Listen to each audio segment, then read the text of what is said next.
Olá a todos. Consideremos agora esse problema de leis de Ohm. A resistência equivalente entre os terminais A e B da figura é item A, 1/3 de R, item B, 1/2 de R, item C, 2/3 de R, item D, 4/3 de R e item E, 2R.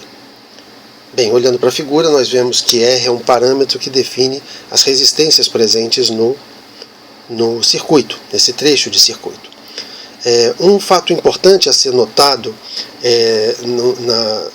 de princípio nesse problema é que existe uma simetria bastante evidente no circuito entre os pontos A e B, e que é uma simetria especular, uma simetria de reflexão numa reta perpendicular ao segmento AB.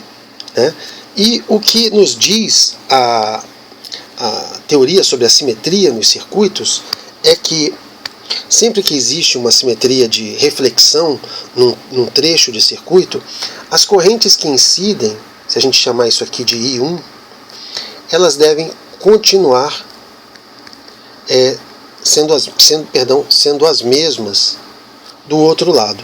Ou seja, se existe I1 num ramo à esquerda, no ramo simétrico deve ser I1.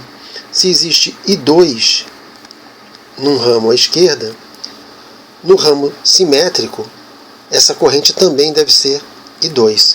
E se existe I3 num ramo simétrico, também deve ser I3. Ok? Então isso é o que nos diz o princípio de simetria aplicado aos circuitos, os circuitos elétricos. Ora, pela lei dos nós, se você considerar o que acontece nesse nó, se está chegando I1, está partindo I1, nesse ramal que desce, você não deve ter corrente elétrica. Nesse nó aqui, por exemplo, se você está chegando I2 e está saindo I2, nesse nó aqui de baixo, também não deve ter corrente elétrica.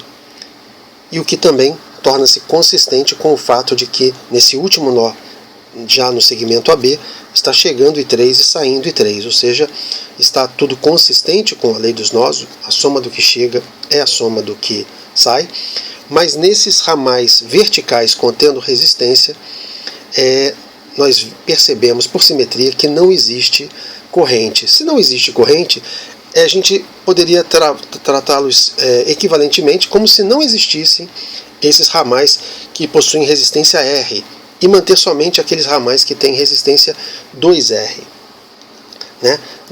Isso significa que a gente pode considerar essa figura aqui da esquerda.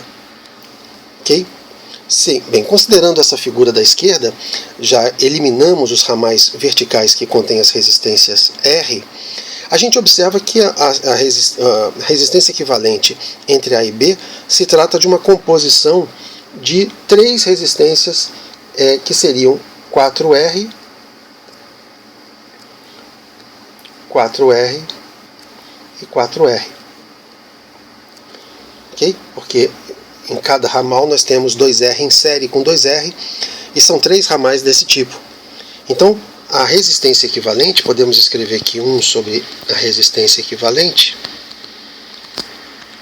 vai ser igual a 1 sobre 4R, mais 1 sobre 4R, mais 1 sobre 4R, o que iguala 3 sobre 4R, de modo que podemos concluir que a resistência equivalente deve ser a 4R sobre 3.